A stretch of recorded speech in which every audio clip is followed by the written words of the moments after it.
the doctor who knew too much and did too little.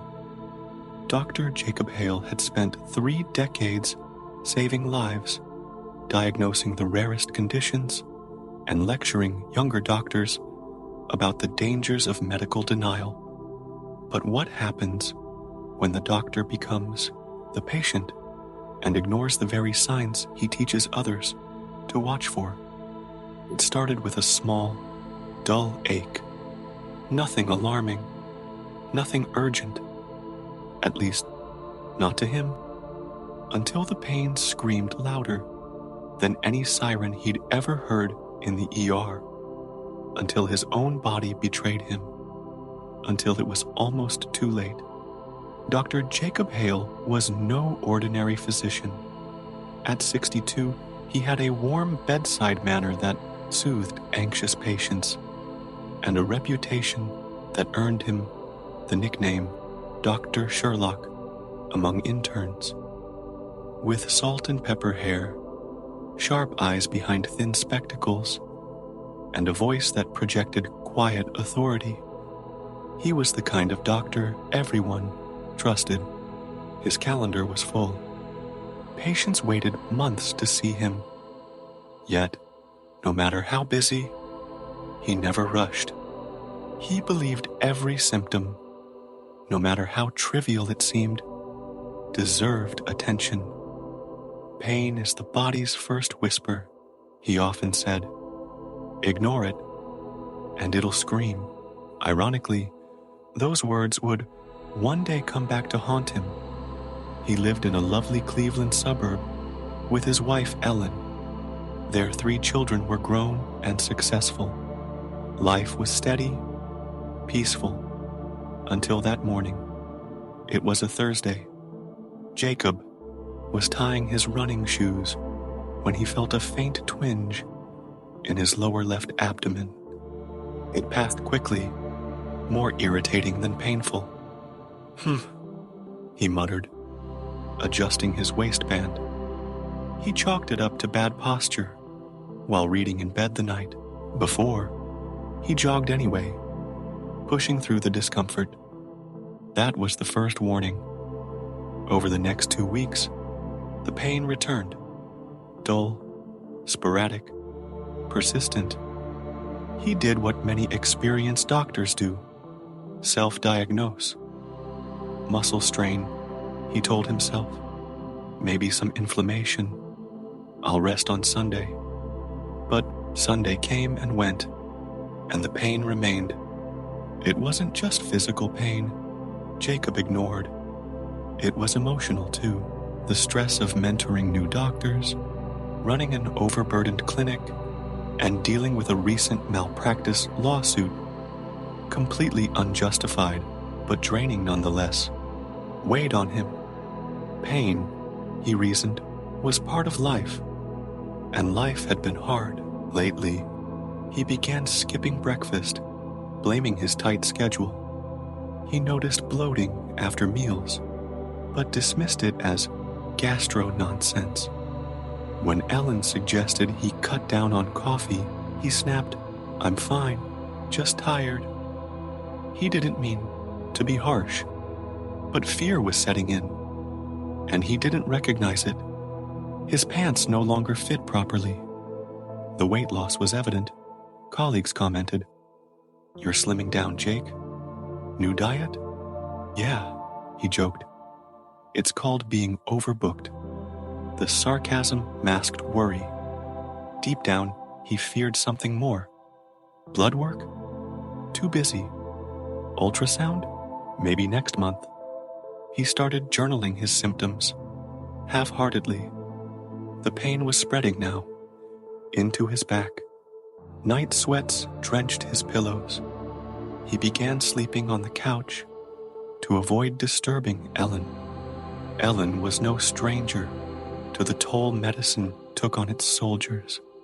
As the wife of a physician, she'd seen her husband weather everything from flu seasons to burnout. But this was different. He was withdrawing, moody, tired beyond reason. His eyes, once sharp, now looked dull. "You haven't seen your PCP in years," she said one evening, sitting across from him with folded arms. "I am a PCP," he replied flatly. She sighed. "That's not the same." But he refused to go. Not yet. Not when there were patients waiting. It was a Tuesday morning. During a teaching round, Jacob was in the middle of discussing a complex liver case when his words began to slur. He tried to clear his throat. Everything spun. A nurse caught him as he stumbled. "Code Blue!" someone shouted. Within seconds, he was surrounded by his own students, his own colleagues, embarrassment, fear, shame. He heard a voice say, "BP's dropping. Get a line in." Then, nothing. The smell of antiseptic, the glare of fluorescent lights, monitors beeping. It was surreal. Jacob blinked awake in a hospital gown, IV in his arm. Dr. Mia Sanchez, a former student, now colleague, hovered above. "You scared the hell out of us." He tried to speak. She shushed him. "You're in the ER. You fainted. We ran a CT.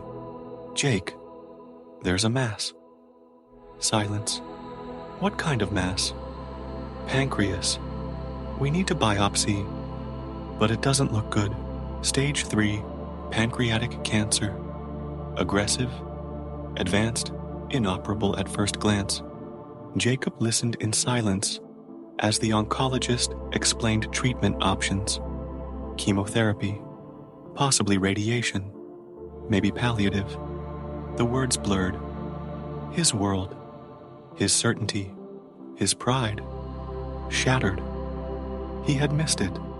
Every sign, every clue. The great diagnostician had misdiagnosed himself. Ellen sat beside him in the oncology waiting room, holding his cold hand. "I was stupid," he whispered. "I thought I was invincible." "You were scared." He nodded. "For someone who saves lives, I nearly threw mine away." Tears rolled down Ellen's cheeks, not from anger, from love and grief. He began chemotherapy that week. Hair, loss, nausea, fatigue that wrapped around him like chains.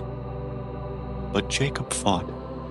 He started filming short video diaries from his hospital bed, calling them doctor-turned-patient.